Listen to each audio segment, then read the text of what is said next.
चलिए बच्चों, स्टार्ट करते हैं। देखो, सबसे पहले अपन कंपनी लॉ स्टार्ट कर रहे हैं, फिर अपन कॉन्ट्रैक्ट पढ़ेंगे, फिर टॉट पढ़ेंगे, फिर आखिरी में कॉन्स्टिट्यूशन, क्योंकि कॉन्स्टिट्यूशन बड़ा है तो कुछ चीज़ें याद रखनी है अपने को उसमें। अब मैं पढ़ाने से पहले आपको कुछ चीज़ें क्लियर कर दूँ। हमारी जो एग्जाम है बेटा वो ऑब्जेक्टिव होने वाली है, तो हमें कंसेप्ट को समझ के उसे याद रखना है। कंसेप्ट को हमें लिखना नहीं है, हमें प्रैक्टिस नहीं करनी है। तो सबसे इंपॉर्टेंट एक जो हमारा लिमिटेशन थी, ड्रॉबैक थी, वो खत्म हो जाती है। ठीक है, तो आप जब मैं जो भी पढ़ाऊं उस कंसेप्ट को आप तुरंत समझें कि मैं क्या पढ़ा रहा हूं, तुरंत समझें, तुरंत अपनी कॉपी में लिख ली, अपनी बुक में नोट कर ली, खत्म बात। और मैं आपको बताते जाऊंगा पढ़ाते पढ़ाते कि कैसे क्वेश्चन पूछेगा वो, तो आपको इसी तरीके से क्वेश्चन आएंगे। ठीक है, चलिए स्टार्ट करते हैं। कुछ बेसिक वीडियोस भेजा था मैंने आपको कंपनी के, कंपनी फॉर्म ऑफ बिजनेस कैसे दूसरे फॉर्म ऑफ बिजनेस को ओवरकम करके आगे बढ़ा है, जैसे कि joint in the family, sole trading concern, जैसे कि पार्टनरशिप फॉर्म, जैसे कि कोऑपरेटिव सोसाइटी। कुछ उनकी कमियां थी उन बिजनेस फॉर्म की, जैसे कि for example lack of capital, है ना, लाइबिलिटी लिमिटेड होती थी और परमानेंट स्टेबिलिटी नहीं होती थी, लार्ज लेवल पर आप बिजनेस नहीं कर सकते थे, डिस्प्यूट्स होते थे, है ना, स्किलफुल मैनेजमेंट नहीं होता था, प्रोफेशनलिज्म नहीं होता था, बहुत सारी चीज़ें होती थी। तो और कंपनी को कहाँ पर कंपनी फॉर्म ऑफ बिजनेस की जरूरत आन पड़ी, जो हमने पता था 1760 में इंडस्ट्रियल रिवॉल्यूशन हुआ इंग्लैंड में, जो व्यापारियों को लगा कि अगर हमें बिजनेस करना है तो बिजनेस करने के लिए हमें कैपिटल की जरूरत पड़ेगी, और कैपिटल के लिए हमें लोगों की जरूरत पड़ेगी, और लोगों को इकट्ठा करना, फिर बहुत सारा पैसा एक जगह पर लगाना। वहीं से वो नाम इंट्रोड्यूस हुआ, that is joint stock company. Bulk में पैसा इंट्रोड्यूस करना, लोगों को बोलना कि एसोसिएट हो और पैसा लगाओ, है ना, तो वहां से एक जगह पर लगाओ। तो एक जगह पर लगाने को हमने क्या बोला था, कंपनी। कॉम और पनिस करके दो वर्ड मैंने इंट्रोड्यूस किए थे। कॉम मतलब एसोसिएशन ऑफ पर्सन, और पनिस मतलब पर्सन एसोसिएट होकर अपना मील खाते हैं, वहां पर फूड खाते हैं एक साथ बैठ के। फैक्ट्रीज में ऐसा होता था पुराने जमाने में, आज भी होता है, जॉइंट स्टॉक कंपनी। तो अगर आपको ये सब क्वेश्चन पूछ सकता है कि भाई कहां से ये वर्ड लिया गया, तो अपना पहला आंसर मिल गया कि भाई लैटिन वर्ड से लिया गया है। कौन से दो वर्ड थे, तो पहला था भाई कॉम और दूसरा कौन था, पनिस। पनिस का मतलब ब्रेड, ये अपने को क्लियरली हो गया। एसोसिएशन ऑफ पर्सन, जो बैठ के मील खाते थे, क्लियरली हो गया, है ना, समझ में आया ना। फेस्टिव गैदरिंग, क्या क्या बेनिफिट होता था उसका, चलिए मुझे बताओ।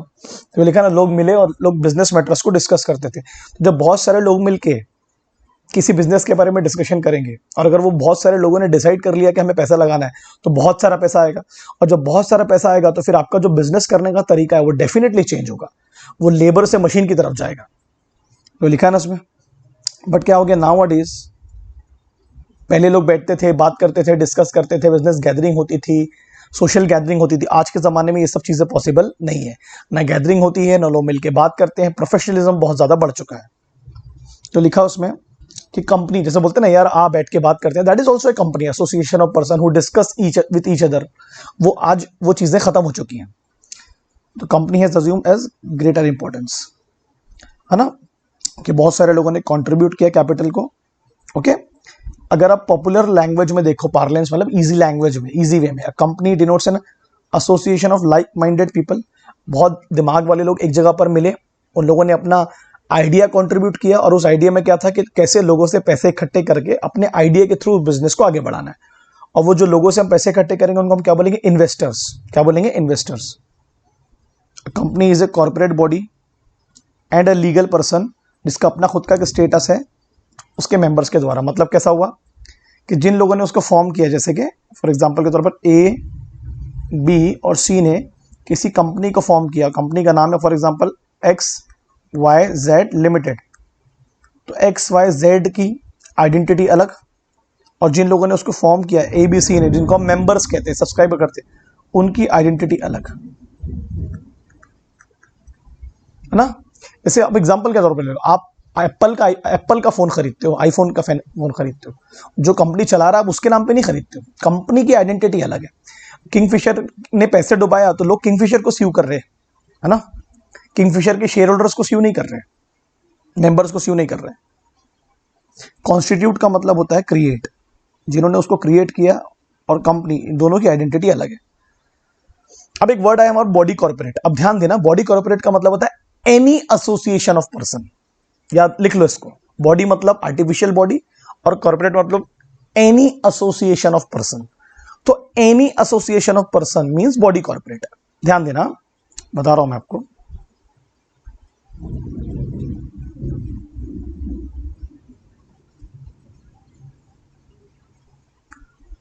देखो, any association of person, any association, चाहे वो चैरिटी के लिए मिले, डोनेशन के मिले, स्पोर्ट्स के लिए मिले, एंटरटेनमेंट के लिए मिले, होते ना क्लब्स, बहुत सारे सोसाइटीज, बहुत सारे ट्रस्ट। बादल गरज रहा है भाई, देख के पढ़ना पड़ेगा।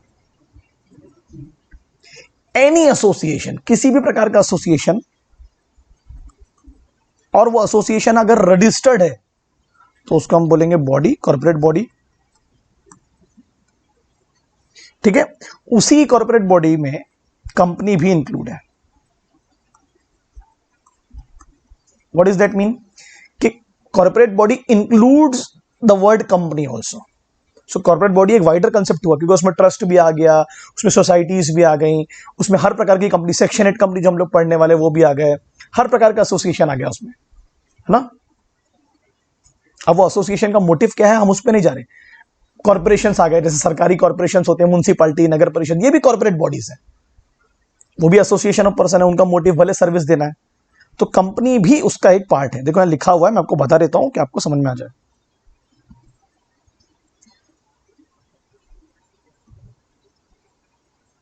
एक सेकेंड, हाँ। It is called a corporate body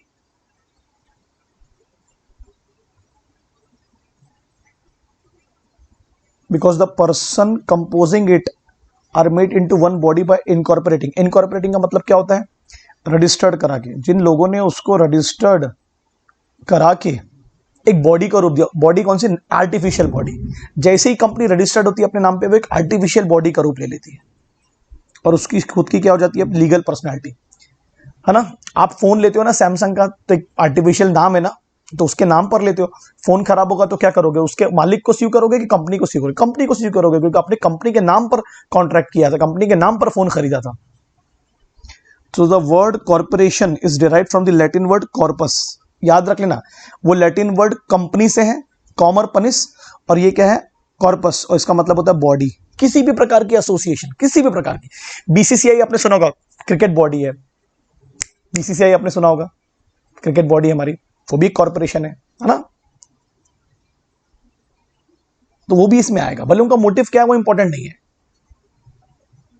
क्या है? Board of cricket control of India, वो भी प्रकार की कॉर्पोरेट बॉडी है। और देखो, जहां कॉर्पोरेट वर्ड आ गया मतलब बिजनेस से रिलेटेड हो गया। अब वो मोटिव क्या है उस पर नहीं जा रहे, पर बिजनेस करना, चाहे अपने लोगों के लिए या किसी और के लिए। Created by the process of law by natural birth. Natural birth से तो हम लोग पैदा हुए, नेचुरल पर्सन। कंपनियां और कॉर्पोरेशंस लॉ के द्वारा क्रिएट की जाती हैं, ठीक है, इसलिए हम इनको आर्टिफिशियल लीगल पर्सन भी कहते हैं। ओके, बहुत सारे इनके अपने राइट्स भी है और बहुत सारे इनके अपनी लाइबिलिटीज भी है। डेफिनेटली किसी भी कॉर्पोरेट बॉडी के कुछ राइट्स भी होंगे। What are the rights? कि वो अपने नाम पे जमीन खरीद सकती है ना, अपने नाम पर किसी को स्यू कर सकती है, कोई बिजनेस को खरीद सकती है। लाइबिलिटी क्या है? लोग उसके नाम पर उसको स्यू कर सकते हैं। अब किंगफिशर ने पैसे डुबाया तो अब किंगफिशर को स्यू कर रहे हैं ना। एसबीआई किंगफिशर के एसेट्स को बेच रहा है।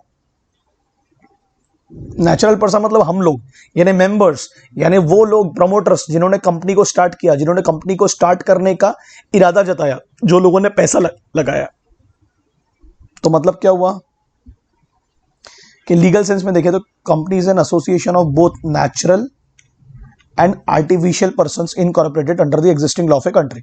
नेचुरल पर्सन कंपनी के एक आर्टिफिशियल फॉर्म में रजिस्टर्ड करते हैं। अब आप बोलोगे फॉर एग्जांपल के तौर पर कि सर एक कंपनी भी तो दूसरी कंपनी बना सकती है ना। जैसे रिलायंस इंडस्ट्री ने रिलायंस जियो को इंट्रोड्यूस किया, तो एक कंपनी ने दूसरी कंपनी को इंट्रोड्यूस किया, ये भी तो हो सकता है। तो डेफिनेशन क्या बोलती है? सेक्शन 2 सब सेक्शन 20 में पूछे, ध्यान देना मेरी तरफ देख के। A company is a company, एक कंपनी वो कंपनी है जो रजिस्टर्ड हुई है अंडर दिस एक्ट, जो भी करंट में चल रहा है 2013, और यानी प्रीवियस एक्ट। प्रीवियस एक्ट मतलब पुराने जो एक्ट थे, जैसे कि 1956। इसका मतलब यह हुआ कि 2013 के पहले जितनी भी कंपनियां रजिस्टर्ड हुई हैं पुराने एक्ट में, उनको दोबारा अब रजिस्टर्ड होने की जरूरत नहीं है और उन्हें अभी कंपनी की डेफिनेशन माना जाएगा।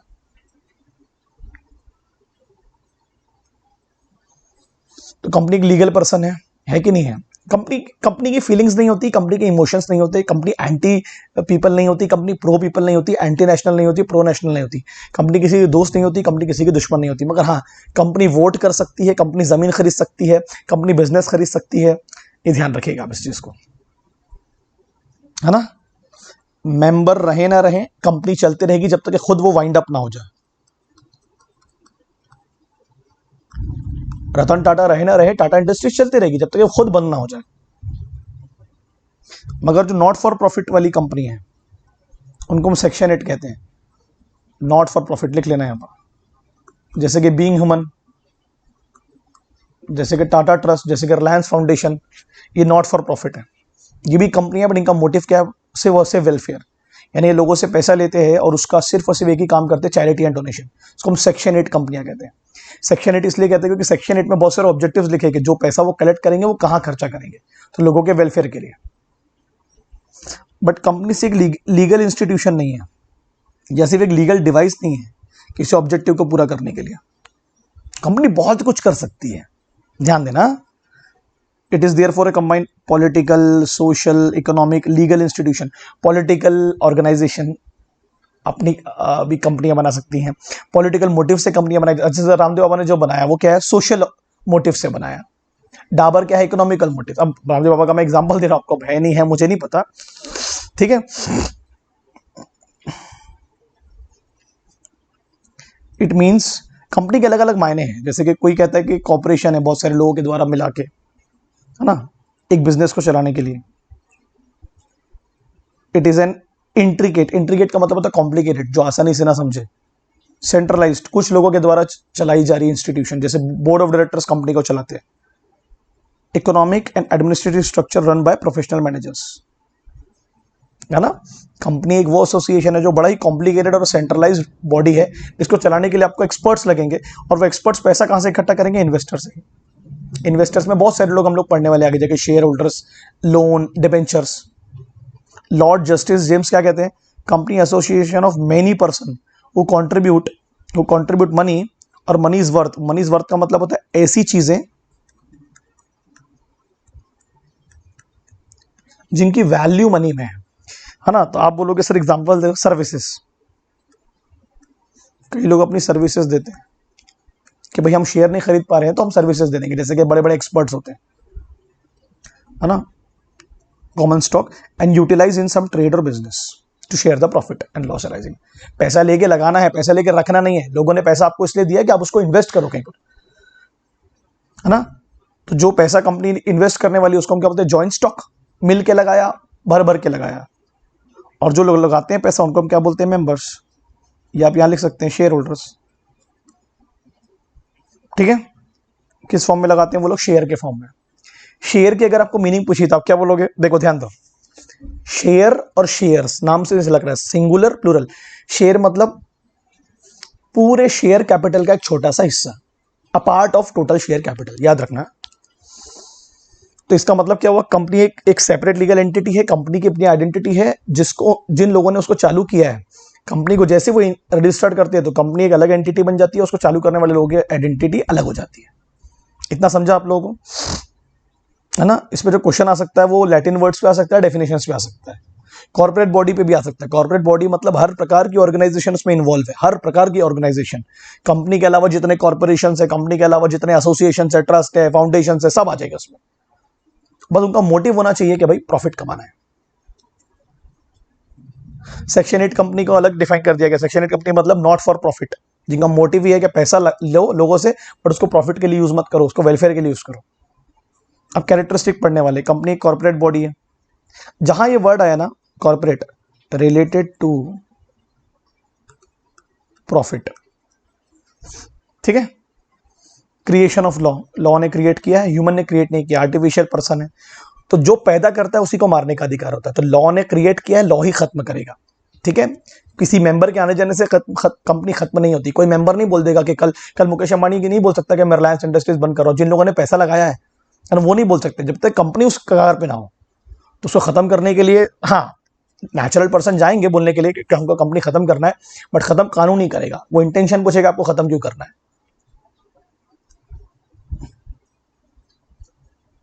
ठीक है।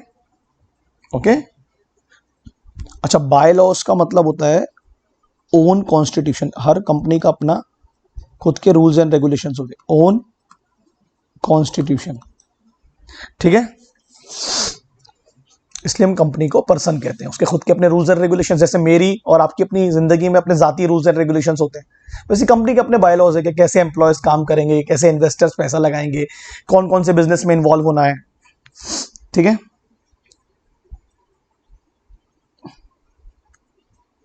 वही क्वालिटीज उसमें होंगी कंपनी में जो उसको मेमोरेंडम ऑफ एसोसिएशन ने दिया होगा। What is memorandum of association? जो कंपनी का प्राइमरी डॉक्यूमेंट होता है,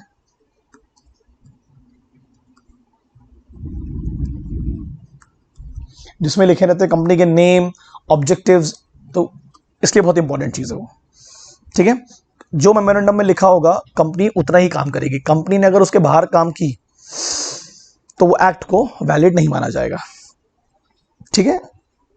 चार्टर्ड का मतलब भी होता है, यहां लिख लो, डॉक्यूमेंट, है ना। जो मेमोरेंडम ने उसको पावर्स दिए उसके बाहर जाके वो काम नहीं करेगा। और अगर वो काम करता है, जैसे मेमोरेंडम ने लिखा है कंपनी में कि भाई महाराष्ट्र के बाहर आप ट्रेड नहीं करोगे, मेमोरेंडम में साफ साफ लिखा हुआ है, ठीक है। और अगर कंपनी महाराष्ट्र के बाहर ट्रेड करती है तो इसका मतलब क्या, वो कंपनी ने ऐसा काम की जो, ध्यान देना, जो डॉक्यूमेंट से अल्ट्रा था। अल्ट्रा का मतलब होता है डॉक्यूमेंट से बाहर, अल्ट्रा वायरस, तो ऐसे काम की इजाजत नहीं देते। तो पहले डॉक्यूमेंट को चेंज करो, फिर महाराष्ट्र के बाहर ट्रेड करना स्टार्ट करना। अब ये कुछ कैरेक्टरिस्टिक है, अगर आप गौर से देखें बहुत ही आसान होने वाला है ये पढ़ना। तो आज हम देखते हैं कहां तक पहुंचती है गाड़ी। सबसे पहला कैरेक्टरिस्टिक है कॉर्पोरेट पर्सनालिटी। कंपनी एक कॉर्पोरेट पर्सनालिटी यानी लीगल पर्सन है, आर्टिफिशियल लीगल पर्सन है ना। देखो क्या लिखा उसमें, डिस्टिंक्ट फ्रॉम इट्स मेंबर, जिन लोगों ने उसको स्टार्ट किया, जिन लोगों ने उसमें पैसे लगाए। तो व्हाट इज दैट मीन कि कंपनी के गलत काम के लिए मेंबर्स लाइबल नहीं होंगे। जैसे कंपनी कुछ गलत करती है, जैसे किंगफिशर ने पैसे डुबाया, तो किंगफिशर से हम पैसे वसूल कर रहे हैं, किंगफिशर के शेयर होल्डर से नहीं। और मेंबर्स अगर अपनी पर्सनल लाइफ में कुछ गलत करते हैं, कोई लाइबिलिटी लेते हैं, उसके लिए कंपनी लाइबल नहीं होगी। कंपनी की जो प्रॉपर्टी होगी वो मेंबर की पर्सनल प्रॉपर्टी नहीं होगी, और जो मेंबर की पर्सनल प्रॉपर्टी होगी वो कंपनी की पर्सनल प्रॉपर्टी नहीं होगी, याद रखिए। कंपनी अपने नाम पे अपना बैंक अकाउंट खोल सकती है, कंपनी की अपनी एक कॉमन सील होती है, कंपनी अपने नाम पे अपनी प्रॉपर्टी खरीद सकती है, कंपनी अपनी प्रॉपर्टी को बेच सकती है। कंपनी की प्रॉपर्टी मेंबर की प्रॉपर्टी नहीं होगी, मेंबर की प्रॉपर्टी कंपनी की प्रॉपर्टी नहीं होगी, ये ध्यान रखेंगे। कंपनी के नाम पे पैसा आ सकता है, कंपनी लोगों से पैसे ले सकती है, कंपनी लोगों को लोन दे सकती है। मैं अंडरलाइन कर देता हूं, ये देखो लिखा हुआ सब।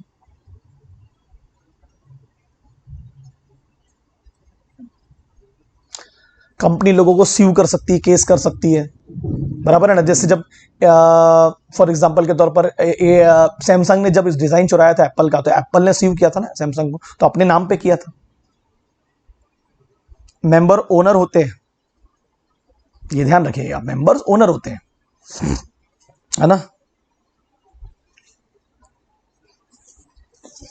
ओके, एक लाइन लिखिए, अगर एक शेयर होल्डर के पास पूरा पैसा भी है कंपनी का, तब भी वो कंपनी के एक्ट के लिए लाइबल नहीं होगा।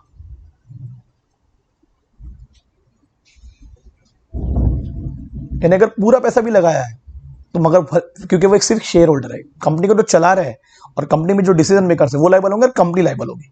अब कंपनी को सजा तो नहीं होगी, तो सजा उनको होगी जो कंपनी को चला रहे हैं, जैसे कि डायरेक्टर्स, बट कंपनी के एसेट्स को तो यूज करेंगे लोगों के पैसे के लिए, ठीक है। शेयर होल्डर्स ना कंपनी के एजेंट होते हैं, तो इसलिए जो कंपनी के एजेंट नहीं है तो कंपनी उनको अपने एक्ट के लिए बाइंड नहीं करेगी। और सेम उल्टा, ना कंपनी उनकी एजेंट है तो ना शेयर होल्डर्स के एक्ट के लिए कंपनी बाइंड होगी, ठीक है। ना कंपनी उनकी ट्रस्टी है, कंपनी ने नहीं बोली कि मेरा पैसा संभाल के रखूंगी या संभाल, तुमने इन्वेस्ट किया अपने अपने रिस्क पे, ये लिखा हुआ है यहां पर।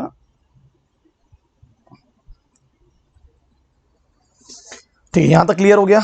अब what is that mean, incorporation का मतलब मैंने अभी बताया आपको। इनकॉर्पोरेशन का मतलब होता है कंपनी को रजिस्टर्ड कराना। कहां पर रजिस्टर्ड कराते हैं हम लोग?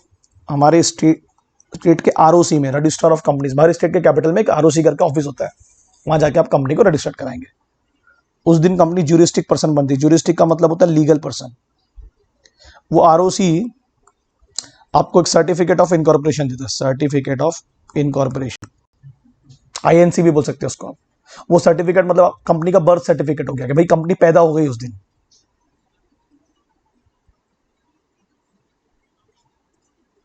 ठीक है, कंपनी भी एक नेचुरल पर्सन की तरह काम कर सकती है, बट वो नेचुरल पर्सन है नहीं, तो वो किसी ना किसी अपॉइंटेड पर्सन, डेजिग्नेटेड का मतलब होता है कि कोई बंदा अपॉइंट करना पड़ेगा ना जो कंपनी को चलाए, और नॉर्मली हम उनको क्या बोलते हैं, बोर्ड ऑफ डायरेक्टर्स, डायरेक्टर्स। ठीक है, एम्बिट का मतलब होता है लिमिट्स ऑफ लॉ। ठीक है, डेजिग्नेटेड मतलब अपॉइंटेड।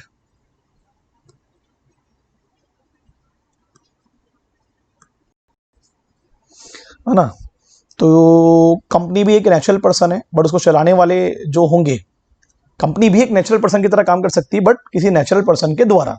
तो ये जो लाइन है, ये जो सेंटेंस है, ये कहाँ डिस्कस किया गया था, गुरुद्वारा प्रबंधक कमेटी वर्सेस श्री राम नाथ दास ऑल इंडिया रिपोर्ट। वो आपसे पूछ सकता है क्वेश्चन में कि चलो बताओ भैया कि कंपनी को चलाने वाले को हम स्यू करेंगे कि कंपनी को, तो आपका तो गुरुद्वारा प्रबंधक कमेटी में होगा, कुछ कमेटी के लोग, गुरुद्वारा प्रबंधक कमेटी ने कुछ गलत काम की होगी या कुछ गलत काम हुआ होगा, किसी पर्सन ने उनको सीव किया, तो लोगों ने बोला कि भाई कमेटी को कैसे सीव करे, कमेटी तो एक ठीक आर्टिफिशियल पर्सन है, जो उसको चला रहे हैं उसको सामने लाओ, कंपनी को, कमेटी को हटाओ और जो पर्सन चला रहे हैं, कि कंपनी एक नेचुरल पर्सन की तरह काम कर रही है बट नेचुरल पर्सन है तो नहीं, तो सजा किसको देंगे, पनिश किसको करेंगे, नेचुरल पर्सन को। तो एक बड़ी अच्छी वो है कि फॉर एग्जाम्पल के तौर पर अगर ये कंपनी है,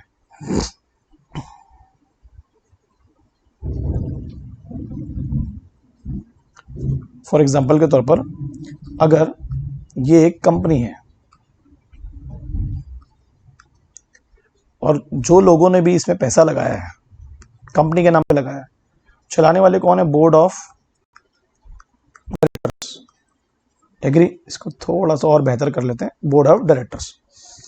तो हमारी नज़र में तो कंपनी सब कुछ है, बट कंपनी को चलाने वाले बीओडी हैं, कमेटी को चलाने वाले बीओडी हैं, कंपनी को चलाने वाले डायरेक्टर्स है। तो हम इन डायरेक्टर को सामने लाएंगे कि भैया तुम सामने आओ, हम, है ना, सीयू हम कंपनी को कर रहे हैं, ठीक है ना, बट लाइबल तुम भी रहोगे, पनिशमेंट तुमको भी मिलेगा। तो कंपनी को पर्दा बना के, कंपनी को एक शील्ड बना के छुप नहीं सकते, है ना, कंपनी को तुम एक शील्ड बना के छुप नहीं सकते, क्योंकि कंपनी को तुम सामने रख दोगे, कंपनी को हम सजा तो दे नहीं सकते। तो इसलिए ये बहुत इंपॉर्टेंट लाइन हम लोगों ने पढ़े, यहाँ लिखा हुआ है सोलोमन वर्सेस सोलोमन।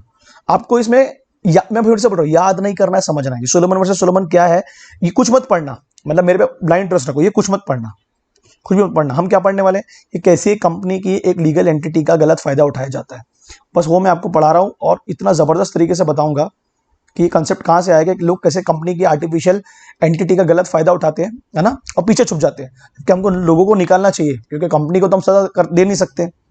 ध्यान देना, बड़ा ज़बरदस्त चीज़ पढ़ा रहा हूँ। देखो देखो, ध्यान दो। एक पर्सन था जिसका नाम था सोलोमन, इसकी एक बूट मैन्युफैक्चरर की इंडस्ट्री थी, कंपनी थी।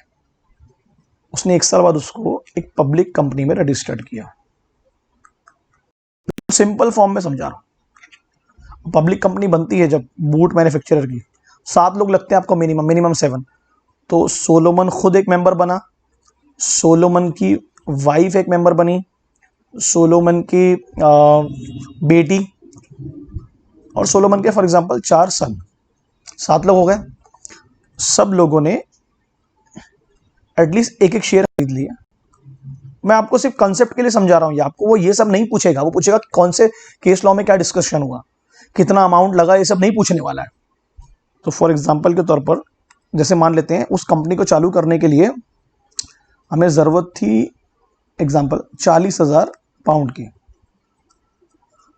ध्यान देना, बहुत इंपॉर्टेंट है। तो सोलोमन ने उसमें पैसा लगाया,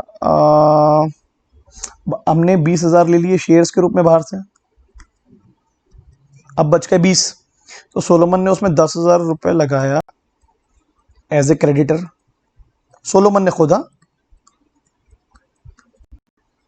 ठीक है, और 10,000 लिया उसने बाहर से।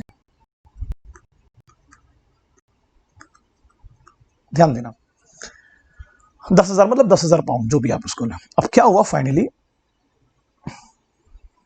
इसको थोड़ा सा और बेहतर करते हैं।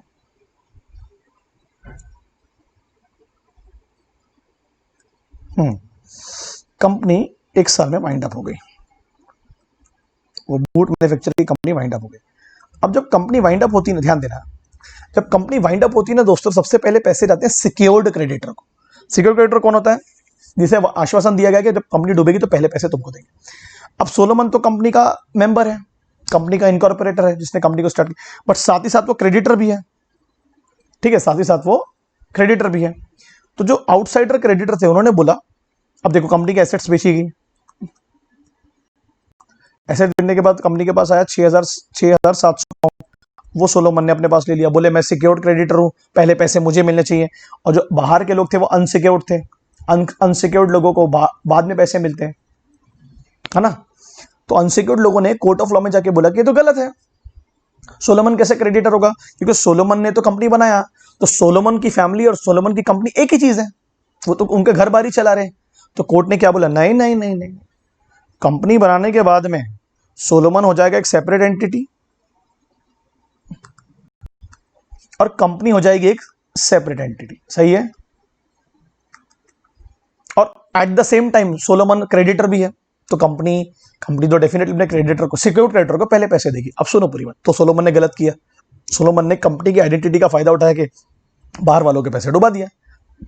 तो ऐसा ना हो आगे कि लोग कंपनी को आगे कर करके, कंपनी के पीछे जा जाके, कंपनी से छुप छुप के गलत काम करे। इसलिए ये जो कंपनी की आइडेंटिटी है, इसको हटा के उस पर्सन को आगे लाया जाता है जो कंपनी को चला रहा है, ठीक है।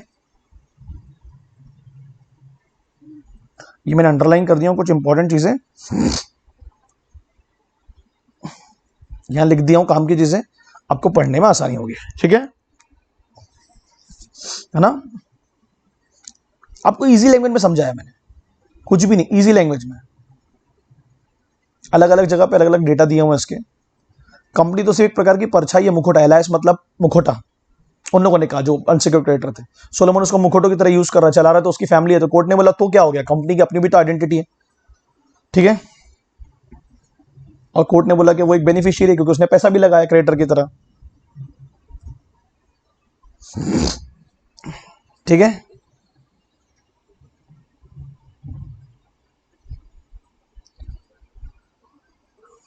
तो लॉर्डशिप ने क्या कहा, कोर्ट ने क्या कहा, तो क्या लिखा उसमें, मेमोरेंडम ड्यूली साइंड है, रजिस्टर्ड है, 7 लोगों ने 7 शेयर्स लिए गए, सब्सक्राइबर्स एक बॉडी कॉर्पोरेट है ना, उन्होंने, उनके पास एक कंपनी के फंक्शंस होते हैं चलाने के लिए।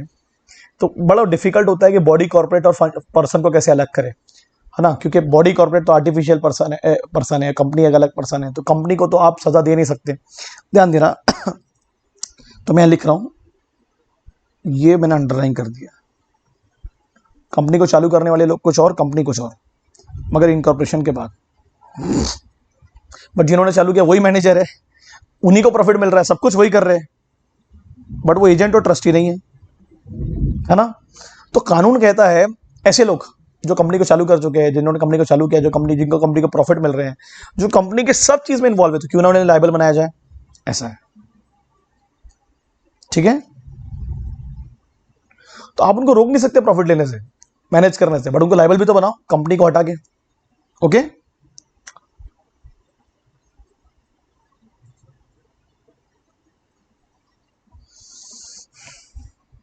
है ना, यानी जिन लोगों ने कंपनी को चालू किया वो, उनका पूरा फाइनेंशियल इंटरेस्ट कंपनी में रह सकता है, कोई रोक नहीं सकता उसको, ठीक है। ओके, वो 7 लोग मिलकर 51% के शेयर्स भी रख सकते हैं और बाकी 49 को बाहर बेच सकते हैं, उनकी जैसी इच्छा, कोई रोक नहीं सकता, ओके। ये केस हुआ। ली वाले में मैं आपको ली वाला और इजीली वे में समझाता हूं, बहुत चिल्लर है, मैं कुछ चीजें अंडरलाइन कर दूंगा कि जो आप पढ़ोगे तो आपको ये आप पढ़ लेना। ये जो लाइन है मैं समझाता हूं आपको क्या हुआ ली वाले केस में, कि ली ने एक एयर फार्मिंग, यहां लिखा हुआ ना, एयर फार्मिंग लिमिटेड करके एक कंपनी खोला, ठीक है, पायलट ट्रेनिंग सेंटर। और ली ने जैसी कंपनी बनाया, तो कंपनी बनाने के बाद में ली हो गया सब्सक्राइबर मेंबर, कंपनी बनाने के बाद में ली ने क्या किया, खुद ही ने अपने आप को चीफ पायलट अपॉइंट कर दिया। मगर जो अपॉइंटमेंट लेटर में लिखा था अपॉइंटमेंट, वो किसने किया, कंपनी ने किया उसने खुद ही, डिसीजन तो खुद ही नहीं लिया, बट लिखा क्या कि ली एयर फार्मिंग लिमिटेड ने ली को चीफ पायलट अपॉइंट किया। तो मतलब वो बंदा एक ही टाइम पर 2 रिलेशनशिप में है कंपनी से, एक मेंबर सब्सक्राइबर और दूसरा एम्प्लॉय, चीफ पायलट। अब उसकी एक एरोप्लेन क्रैश में मौत हो जाती है।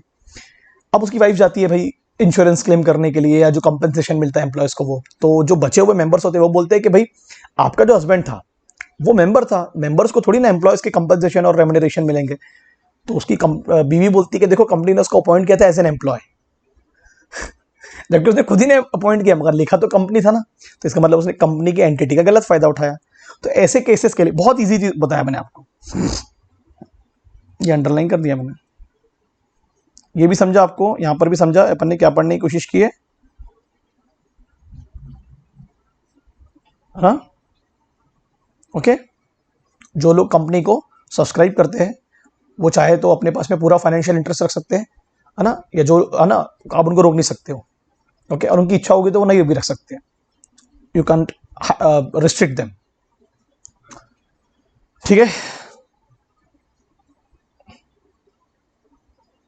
ओके। और कंपनी को रजिस्टर्ड करने के बाद भले वही लोगों को प्रॉफिट मिल रहा हो, सब कुछ उन्हीं को मिल रहा हो, मगर ना कंपनी उनकी एजेंट है, ना वो कंपनी के एजेंट है, ना वो कंपनी के ट्रस्टी, ना कंपनी उनकी ट्रस्टी है, बट वो लाइबल तो रहेंगे, ये आपको ध्यान रखना है।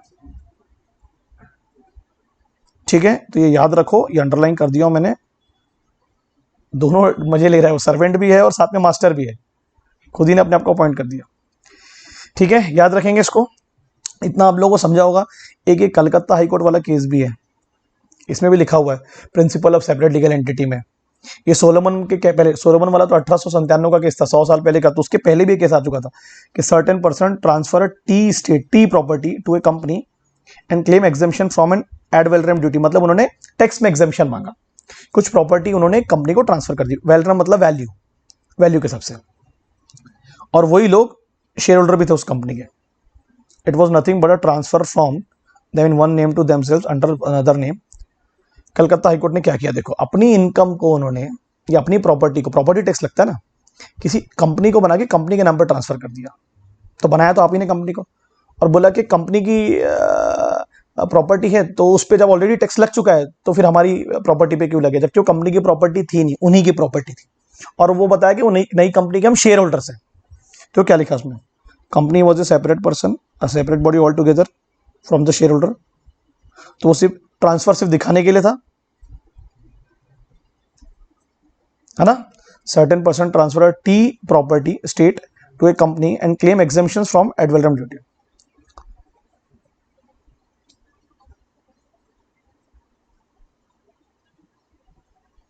एक और चीज बताता हूं मैं आपको, अगर एक कंपनी है फॉर एग्जांपल के तौर पर,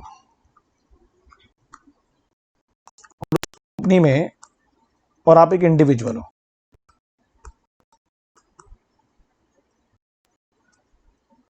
उस कंपनी को टैक्स एग्जेम्पशन, टैक्स छूट मतलब या जो भी, और आप उसके एक शेयर होल्डर हो उस कंपनी के,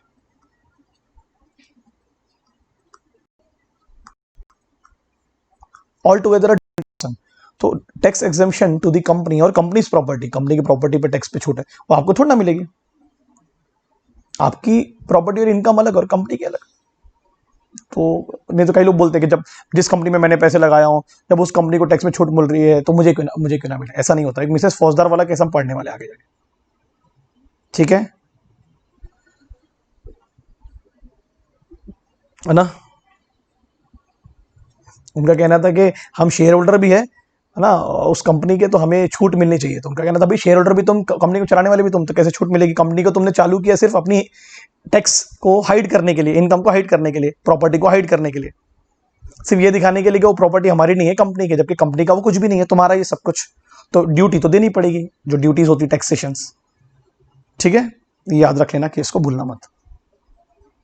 लाइबिलिटी वाला पॉइंट तो आपको क्लियर होगा, लिमिटेड लाइबिलिटी वाला पॉइंट, के कंपनी में आप जब पैसा लगाते हो तो आपकी लाइबिलिटी कैसी होती है, लिमिटेड। फॉर एग्जांपल आपने 100 रुपए के शेयर खरीदे, और अगर आपने 50 रुपए ऑलरेडी पे कर चुके हैं, तो बचे हुए आपकी लाइबिलिटी होगी, जिसको हम बोलते हैं अनपेड अमाउंट। यानी अनपेड अमाउंट पर आपसे या भी ऊपर का नहीं लेगी, ये आपको ध्यान रखना है। और ऐसी कंपनियों हम क्या बोलते हैं, कंपनी लिमिटेड बाय शेयर। इन कंपनियों में मेंबर्स की लाइबिलिटी उतनी होती है जितने उनके पास शेयर होते हैं, यानी के शेयर होते हैं। ठीक है, देखो ये लिख दिया हूं मैंने, जितने के शेयर खरीदे हो उतने की ही लाइबिलिटी, पर्सनल प्रॉपर्टी तुम्हारी यूज नहीं होगी, पर्सनल लाइबिलिटी तुम्हारी नहीं होगी, ठीक है। कंपनी की लाइबिलिटी के लिए तुम रिस्पॉन्सिबल नहीं होगे, ठीक है। सिर्फ बचा हुआ जो अमाउंट है वही पे करोगे, बैलेंस दिख गया। और वो भी कब, जब तुम्हें बोला जाएगा। वैसे तो खुद ही पे कर दो तो अच्छा है। देखो लिखा ना उसमें 1000 रुपए के आपने शेयर लिए, अब ऑलरेडी 50% पे कर चुके हो, तो बचे कितने, 500। बस 500 रुपये और पे करना है आपको, खत्म बात, जो अनपेड है। एक बार उसने वो पे कर दिया, कुछ लाइबिलिटी फर्दर नहीं होगी। कंपनी अगर इंसॉल्वेंट भी होगी तब भी आपसे 1 रुपया नहीं लिया जाएगा ऊपर का। मगर ये कंपनी लिमिटेड बाय गारंटी वाली है, मैंने बोला limited by share, limited by guarantee वाली अगर कंपनी है, यानी कंपनी के मेमोरेंडम में लिखा है कि अगर आप हमसे जुड़ोगे तो आपको गारंटी देना पड़ेगा कि आप अभी भी पैसे दोगे और कंपनी जब वाइंड अप होगी तब भी दोगे, तो फिर आपको लग सकते हैं पैसे। और वो अमाउंट कहाँ लिख के दोगे आप, मेमोरेंडम में, है ना, कि भाई अभी मैं 1000 रुपये लगा रहा हूँ, कंपनी वाइंड अप होगी तो और 1000 लगाऊंगा। और मेमोरेंडम में कौन लिखित में देता है ये काम, मेंबर्स।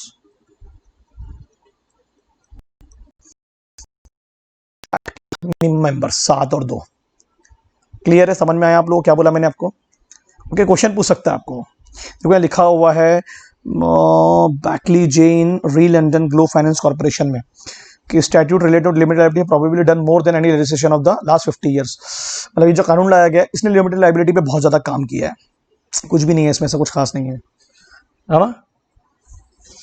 कुछ एक्सेप्शंस है, कुछ लोगों को लाइबिलिटी लिमिटेड नहीं होती जो कंपनी को इनिशियल लेवल पे स्टार्ट करते हैं, ठीक है। कुछ लोग, वो हम बाद में पढ़ेंगे, ठीक है। उसमें लिखा है अगर मेंबरशिप से कम हो गए, मैं आपको समझा देता हूँ। फॉर एग्जांपल पब्लिक कंपनी की मेंबरशिप होती है 7 मिनिमम, इतने तो कम से कम मेंबर होना। तो मान लो 6 हो गए, एक मेंबर मर गया या चले गया, और अगर वो मतलब मिनिमम रिक्वायरमेंट से कम हो गई, और अगर ऐसा 6 महीने तक हो गया कंटिन्यू, तो जो बचे हुए 6 हैं, अगर उस 6 महीने में कोई लाइबिलिटी अराइज हुई तो वो अनलिमिटेड होगी। फिर साले तुम अपनी जेब से पैसा दोगे। तुमने 7 क्यों नहीं किया उसको, मेंबरशिप को, जो लीगल रिक्वायरमेंट है। समझ में आ गया, ये याद रखना, भूलना मत। मिनिमम रिक्वायरमेंट से कितने दिन तक अगर कंपनी चल चुकी है, 6 महीने से ज्यादा, तो वो 6 महीने में जो भी लाइबिलिटीज अराइज होंगी वो आप पे अनलिमिटेड होंगी, फिर आपकी पर्सनल प्रॉपर्टी यूज की जा सकती, ठीक है। What is perpetual succession, company के मेंबर आते रहेंगे जाते रहेंगे, लोग पैसा लगाते रहेंगे, कंपनी खत्म नहीं होगी। कंपनी एक रिवर की तरह होती है, कभी छोटी होती है, कभी बड़ी होती है, कभी सक्रिय होती है, जैसी भी होती है। कंपनी के अंदर की मछलियां चेंज होती रहेंगी, जानवर चेंज होते रहेंगे, पानी चेंज होते रहेगा, पर वो नदी बहती रहेगी। नदी तभी खत्म होती है जब वो समुद्र में मिलती है, मतलब कंपनी तभी खत्म होगी जब वो वाइंड अप होगी। मेंबर आते और जाते रहेंगे, मेंबर मरते रहेंगे, छोड़ते रहेंगे, कंपनी को फर्क नहीं पड़ता, ठीक है। कंटिन्यूटी पे फर्क नहीं होता, ओके। देखो मेंबरशिप कीप चेंजिंग, उससे कोई फर्क, लोग शेयर बेचते रहेंगे, है ना, उससे फर्क नहीं पड़ेगा। लोग मरते रहेंगे, सीज मतलब अब वो मेंबर नहीं रहे, उससे क्या फर्क पड़ रहा है। रतन टाटा इन्वॉल्व नहीं था तब भी टाटा चल रही थी ना, धीरू भाई अंबानी नहीं था तब भी रिलायंस चल रही थी, मुकेश अंबानी नहीं भी रहेगा तब भी चल। इस पर आपको क्वेश्चन पूछ सकता है कि एक कंपनी की मीटिंग चल रही है और उस कंपनी की मीटिंग में पूरे मेंबर्स बैठे, अगर वहां बम फूटा और पूरे मेंबर्स मर गए तो कंपनी खत्म होगी क्या, तो आपका आंसर होगा नहीं, क्योंकि कंपनी का आर्टिफिशियल पर्सन, उसका बम से कैसे उड़ाओगे, यहाँ लिखा हुआ है।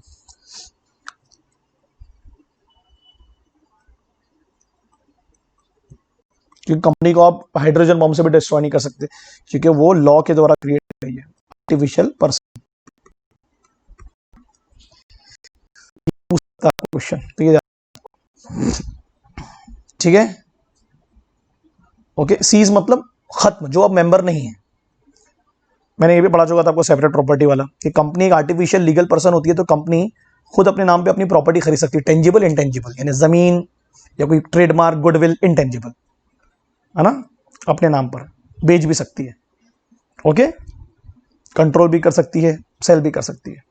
मद्रास हाई कोर्ट में लॉर्डशिप ने कुछ कहा है भैया, RF पेरुमल और डेविन के केस में, और जॉन डेविन में, no member can claim to be the owner of company's property. जैसे कंपनी की, जैसे रिलायंस की अपनी प्रॉपर्टीज होंगी, अब उसका इंश्योरेंस होगा, तो उसका इंश्योरेंस का क्लेम क्या मेंबर मांगेंगे क्या, नहीं, सिर्फ रिलायंस,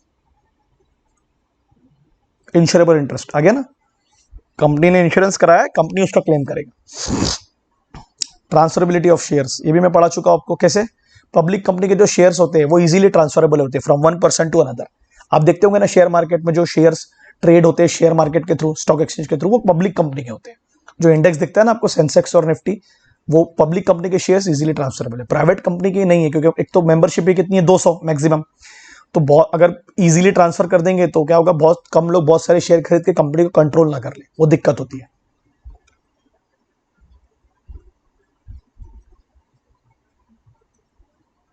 ठीक है, मूवेबल प्रॉपर्टी एक प्रकार की प्रॉपर्टी है शेयर्स, इंटेंजिबल दिखते कहाँ है शेयर, शेयर सर्टिफिकेट दिखता है तो आप उसको बेच सकते हो। Section 44 of companies act 2013, share is a movable property. Open market में, ओपन मार्केट जहां आ गया मतलब लिख लेना शेयर मार्केट, स्टॉक एक्सचेंज, है ना, फ्रीली। ओके, आपको प्रोवाइड पूरी फैसिलिटी कौन देता है, शेयर मार्केट देता है, ब्रोकर्स के थ्रू, जॉबर्स के थ्रू कि जाओ बेचो, वो बताते हैं कौन से कंपनी के शेयर खरीदना है, कौन से के बेचना है, वो आपको गाइड करते हैं। जितनी भी लिस्टेड कंपनी है, लिस्टेड का मतलब होता है वो कंपनियां जिनकी लिस्टिंग, जिनका नाम शेयर मार्केट में अभी भी दिखता है, स्टॉक एक्सचेंज, वो नहीं दिखता, नाम चलते रहता है ऐसा एक इंडेक्स में, ग्रीन सिग्नल, रेड सिग्नल, है ना, शेयर की वैल्यू दिखती है, वो लिस्टेड लिस्टिंग्स होती है जिन कंपनियों के नाम है, नेशनल स्टॉक एक्सचेंज और बॉम्बे स्टॉक। तो जितनी भी पब्लिक कंपनी होती है वो सब लिस्टेड ही होती है ना। इलेक्ट्रॉनिक मोड में अब तो शेयर ट्रांसफर होते हैं, लिखा ना यहाँ पर, through depository participant, depository participants मतलब कमर्शियल बैंक्स, बैंक में अकाउंट डीमैट का और ट्रांसफर करो, अब आपको आने की भी जरूरत है। ओके, ये खत्म हो गया अपना ऑलमोस्ट यहाँ तक, मतलब इतना आपको क्लियर हो गया। इतना अगर क्लियर हो गया तो अपन आगे फिर, और इतना अगर क्लियर हो तो मुझे याद से मैसेज करके बताना, क्योंकि अब मैं एकदम डिटेल में पढ़ा रहा हूँ आप लोगों को, और आप लोग, आई होप आप लोगों को मजा आया होगा। अच्छे से वीडियो देखना, सब समझेगा।